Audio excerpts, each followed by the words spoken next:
So what I'm going to do when I bring this out to weld it is I'm going to concentrate on this part of my scarf right here, digging and pulling blows.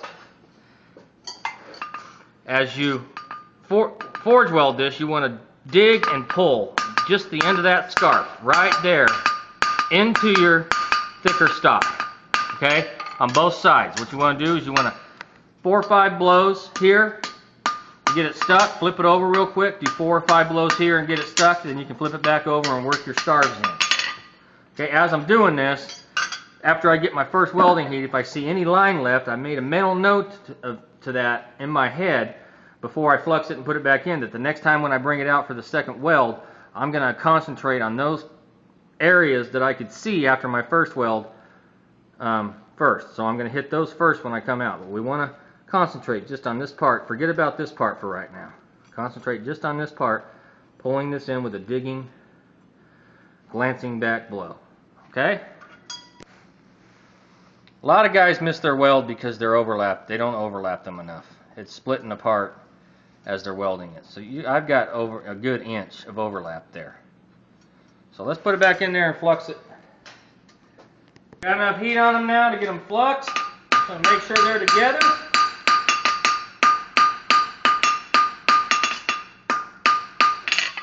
And brush it off real good. Slag is your enemy when you're welding. No slag at all. Do the back side too. Alright, now just take a little bit of borax. Cover your seams. Top, bottom, inside, back side. Go ahead and put it back in there and get it up to welding temp. Now on this weld, you want both branches to be the same temperature. Basically in a gas forge, what we're looking for is that the bar of our shoe, where our weld is, we want it the same color as the liner. Basically when you look in there, you can't see anything. You can't even see the bar of the shoe. It just kind of blends in with the color of the liner.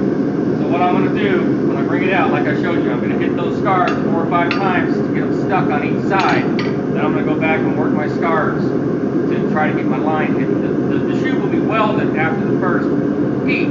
It's just the second heat, basically, you're taking and cleaning it up, getting your lines and things out. So after we get this first weld done, then we'll put a little bit of chalk on it, and I'll show you where we need to hit it over here on the horn in order to shape the bar correctly. That's what I've seen a lot of guys in their bar shoes. They're not getting enough definition in the quarters or in the corners. So we're gonna show you how your horn, and that's what comes back to the old, the traditional style stuff, that guys are just buying shoes off the shelf anymore, and they're not learning the basics of making a front shoe or a bar shoe or a hind shoe or drawing a clip. And those are things that really all farriers should know how to do, whether they use them every day or not. So your horn is what makes your horn in your left hand and your right hand and your palm hand. So bring this out, we'll get it welded, and then we will go into the second fluxing before we flux it for the second time. Bring it out, got it up to heat, just going to work those scars right in the end. See how light I'm hitting it. Get it stuck, flip it over. Just those ends of the scarf that I chalked before we fluxed it. And my scars right now, can barely see them. So now we're going to bring it over here and force the back up. Very important, we hold it on this side, get right over here just off your corner that you made when you were hockey sticking it. It's going to give you a nice sharp corner.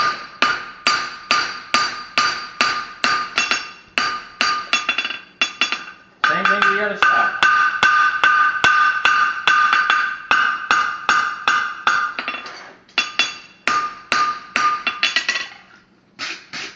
Brush it off so you can see where your lines are.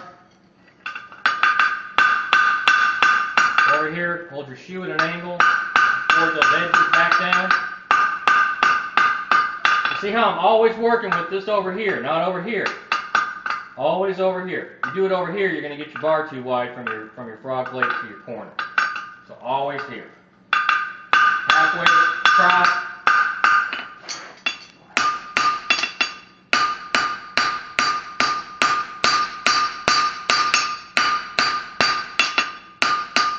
our first welding heat on that shoe. You can see our lines are almost just about completely gone. That shoe's welded at this point. Okay, I've got a line here and a line here. Just barely. It's just barely see it. And this one, kind of the same spot. So when I know now, I made that mental note when I was forging this, and when I brushed it off, I could see those little spots. I made that mental note in my head that I'm going to flux this time, put it in there. As soon as I bring it out, I'm going to concentrate on these spots that I can still see, okay, on both sides. And then we'll finish forming our bar, and this shoe will be basically welded and ready to punch. I'm going to focus on my little areas that I made the mental note about. Just barely hitting that. Barely hitting it. Forge your frog plate. A lot of people think, you ask what that's for. It looks cool, but it also helps you forge your corners. It holds the shoe from sliding back off you. That's a lot. So here now we're just putting definition in the bar of our shoe.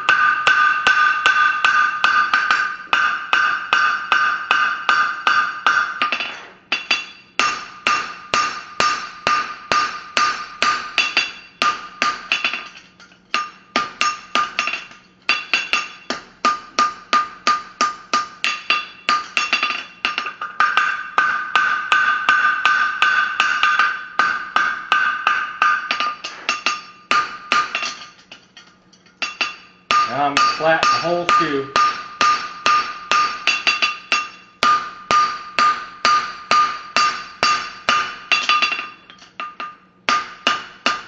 Okay, we'll get one more heat in there, and I'll show you how to shape this shoe up real nice to where you get a nice symmetrical flow all the way from your toe out back through your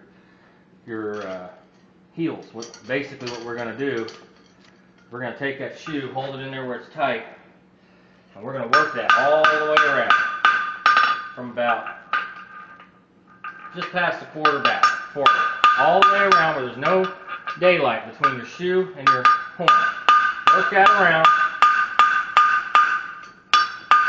It's going to get you a nice flow around there, and then as you come to this part, you're going to turn your shoe at an angle like this. This will help keep your shape back here in the quarter.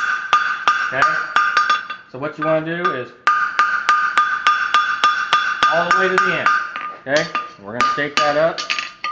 Then we'll mark the holes.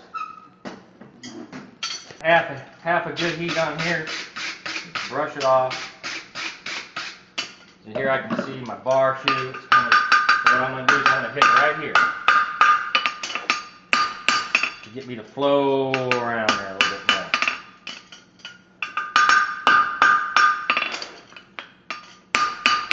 Don't be afraid to hold it up on here and hit it. And just be careful where you hit it and how you hit it.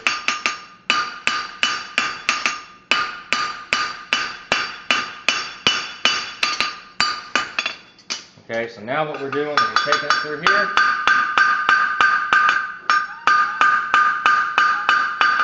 All the way to the end.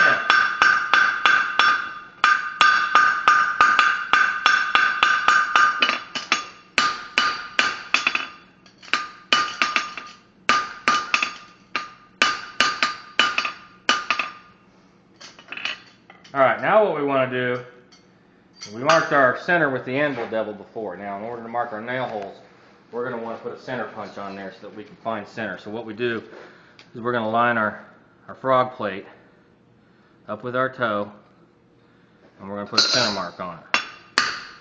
Alright? Now, to mark our toenail holes, what we're going to do is I've got these calipers set at 1 3/8. This would be good for this shoe. So I'm going to set it in there, and I'm going to mark where my toenails are going. Now I always make a left shoe first, so this is a left front shoe.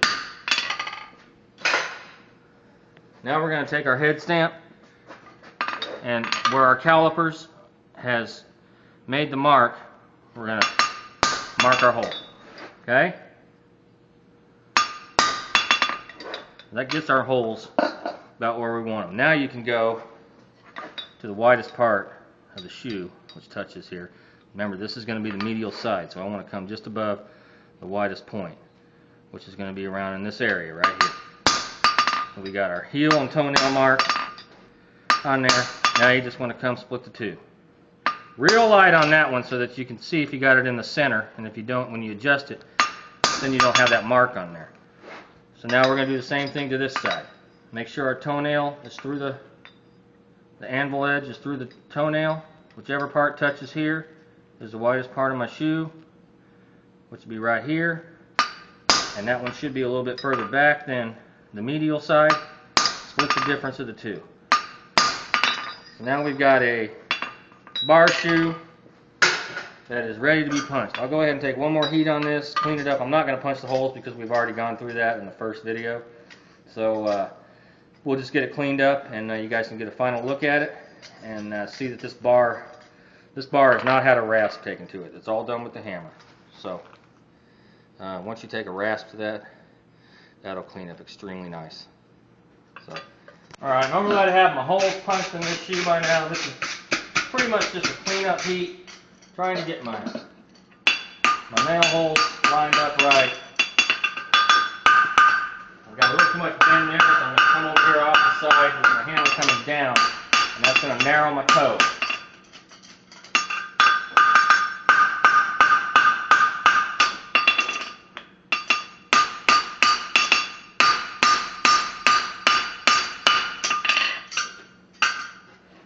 And just mark these holes a little bit deeper. Easier to see. And this heel nail on this side, I've got a little far back, so I'm going to move it up just a slight bit.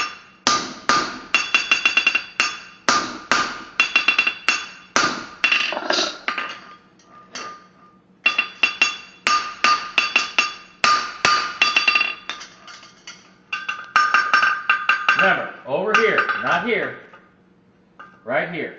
That also forms your nipple there. You can see how when you hit it here, it's going to forge that nipple. Okay?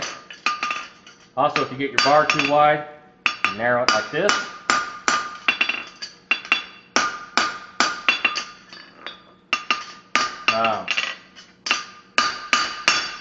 It's easier to widen it than it is to narrow it. It's really easy to widen it here. If you start with a narrower bar, then the more you move it back on here, the wider it's going to get. So you really can control the width of your bar in the back easier if you start with it narrow than you do if you start with it wide. So there's the shoe. Hopefully this will help you guys with your bar shoe making and forging your bar in the back of the foot. You should be able to see a foot in that shoe. If you take your chalk, draw your heels on there, right? This may not be perfect, but you should be able to. That's where the heels of your shoe would end. Everything's either a front or a hind shoe. It's just got things added onto it. So if you take away this, it's a shoe, just a regular shoe. Okay? Thank you. If you have any questions, let me know.